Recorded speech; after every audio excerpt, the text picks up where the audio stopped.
Hello everyone. So we're going to do day 2 of tapping on recovering from fear. And today's topic is fear that I will never feel safe. And I want to explain a little bit about this. I think especially I don't care where you are on the planet, I think this is a huge, so I want to move this a little bit, for everyone.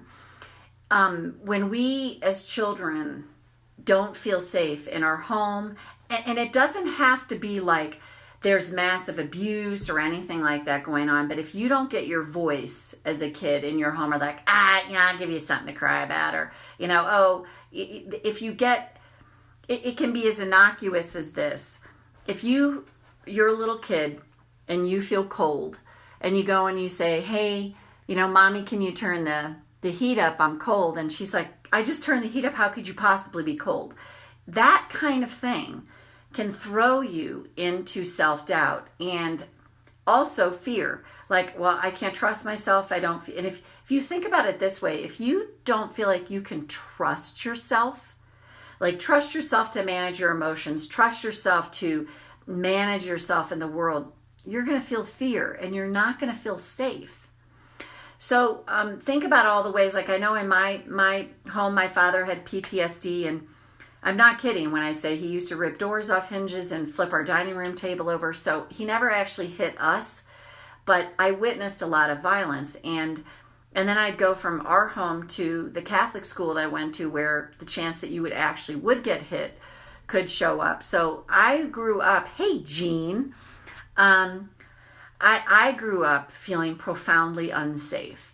So but it doesn't have to be as sort of extreme as mine, and there's people who've had it way worse than I have. So wherever you don't feel safe, in your body, in your world, around people, if safe to have your voice.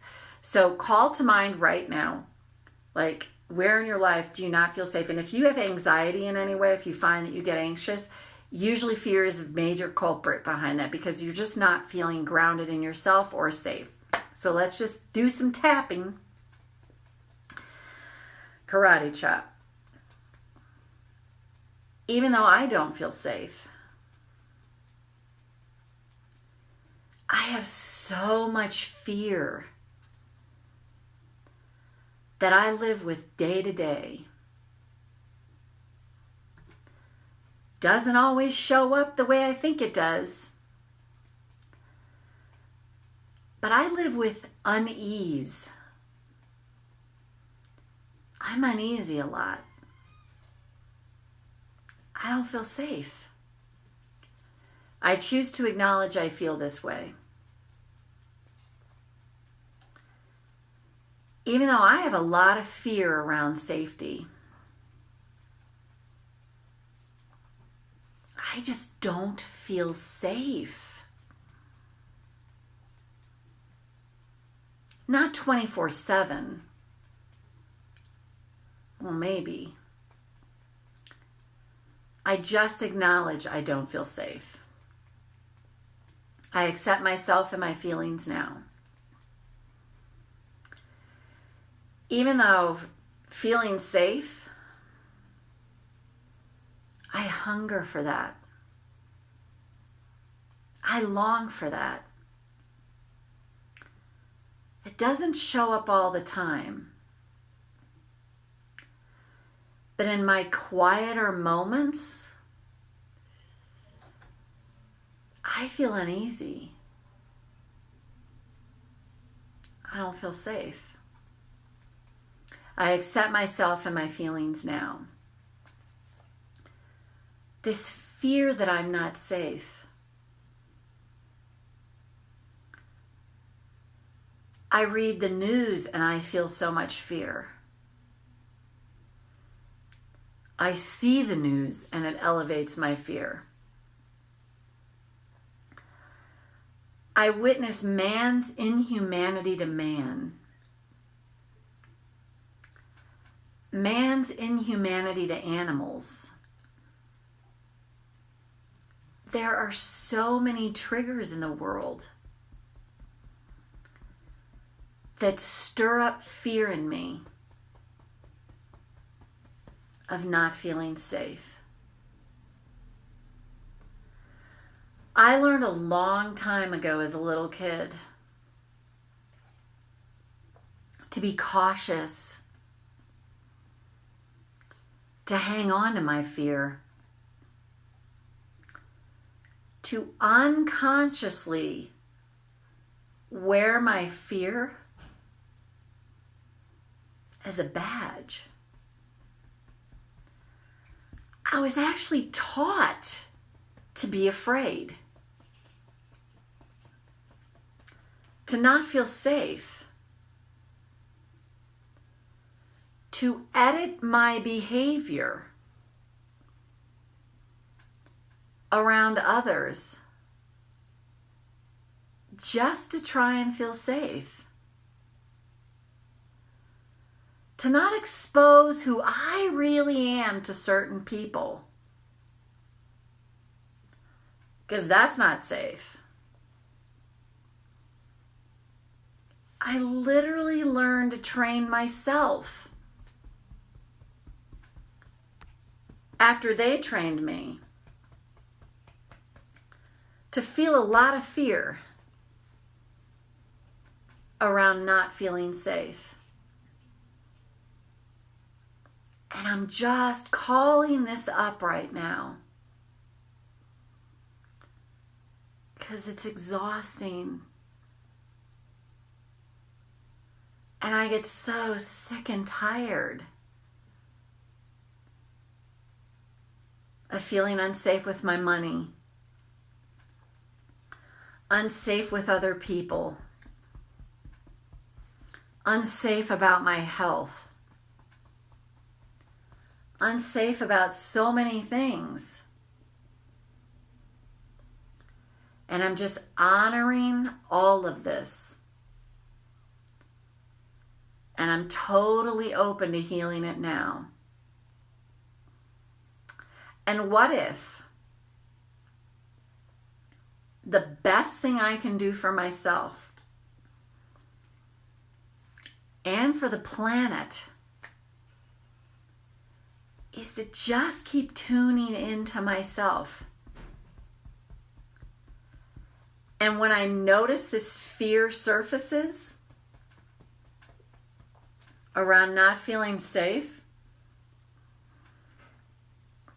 I can interrupt it. I can tap on it and attend to it. Start to let myself know that I can learn to feel safe again. And how that starts is meeting myself exactly where I'm at right now. Noticing the ways I don't feel safe and tapping to release those. And what if, just by dealing with that, I create an opening and a space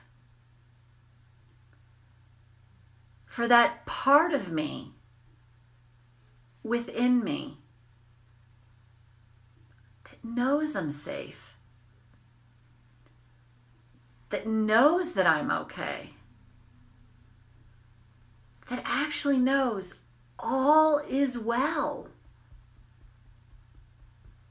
All is well. What? Yeah. What if I can start to believe that? Even in the face of things that seem the opposite of that. What if as I release more and more of my fear around not feeling safe in the world, that feeling that all is well, that's my divine nature, has the space to bubble back up within me so that I start to remember the truth, that I am safe, that everything is okay. Everything's going to work out. By releasing the fear, that's my only job here. Feeling safe naturally bubbles up from within. And I just start to notice I feel better and better. A little more each and every day. And then take a breath. And as always, this is what I notice. It's such a practice to learn to feel safe again. It's like, whoa, I'm not feeling safe. And you tune into that little kid. I always say it's a young part of us. If you start to separate and go, oh my God, I'm not feeling safe, ask yourself, how old do I feel right now? How old do I feel? And an age will pop in your head. You're going to think you're making it up, but you're not. The unconscious works that way. And then you start to tune in and go, oh my God, my little kid's activated. My scared, fearful, unsafe feeling little kid is running my show right now. And do I want like a 5-year-old, a 3-year-old, like trying to make decisions about my life? That's all you've got to do is start to soothe that younger version of yourself that, grew up with like a lot of not feeling safe. And as you start to soothe that part of you, give that part of you a voice and tap, naturally you're going to start to feel safer. And again, it'll happen in little stages. So just trust the process. Keep tapping, keep tapping, keep tapping. Jean, so glad you were here live. And always like, somebody else was, and I couldn't see who it was, but always love to see people live. And that's it for now. Have a great rest of your day. And tap on this as many times as you need to. And we'll see you back here tomorrow. Bye for now.